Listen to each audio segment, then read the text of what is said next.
আর একবার শীতের মধ্যে আমরা কয়েক বন্ধু মিলা গেছিলাম পাহাড়ের উপরে। একটা পার্ক আছে আলগাতের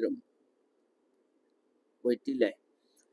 ওইখানে গেছি, বাবারে বাতাস, এত বাতাস, মানে এখানে থাকা যায় না, এরকম অবস্থা। দেখেন আলগাতে শহরটা কেমন দেখা যায় সন্ধ্যাবেলা, এটা সন্ধ্যায় আন্ধার আন্ধার হয়ে এসে তখন আমরা ওই পার্কের উপর থেকে, উপরের পার্কে থেকে নিচের দিকে একটু ভিডিও নিতেছিলাম। এত বাতাস, চিল্লা ফাল্লা শুরু হয়ে গেছিল, কুলাইতে পারলাম না। ভাবছিলাম যে সুন্দর করে একটা ভিডিও লমু, কিন্তু সম্ভব হয় নাই।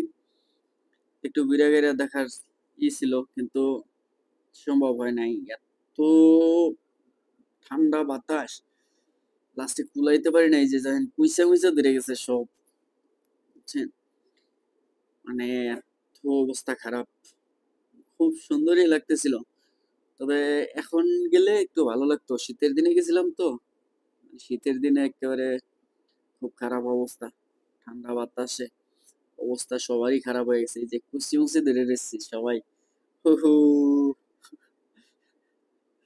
অবস্থা খারাপ, অবস্থা সবারই খারাপ। একে তো বাতাস, তার মধ্যে যে ঠান্ডা, তার মধ্যে মানে হালকা বালু বালু বাতাস আসে তো, মানে অবস্থা খারাপ। কত সুন্দর আকাশের ভিউটাও অসাধারণ। তো এই যে আমরা এখন আর থাকবো না, ওই যে চলে যাইতেছে, গাড়িতে দৌড় মারছে, যে এখন আর থাকা সম্ভব হইতেছে না। এই যে কুচি মুচি ধরছে ঠান্ডায়। তো আমরা অবশেষে আর থাকতে পারলাম না, কুলাইতে পারলাম না, এই কারণে আবার চলে আসতেছি গাড়ির মধ্যে, গাড়িতে উঠে বাসায় চলে আসবো আর কি, ইনশাল্লাহ। তো সৌদি আরবে ঘুরতে গেলেই তো এবার দিনে যাইতে হয়, গরমের দিনে, একটু গরম গরমের দিনে যাইতে হয়। শীতের দিনে কোথাও শান্তি নাই, একেবারে অবস্থা খারাপ।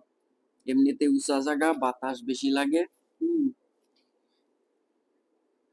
গেছি তার মধ্যে আরো সন্ধ্যা টাইমে, বিকেলে,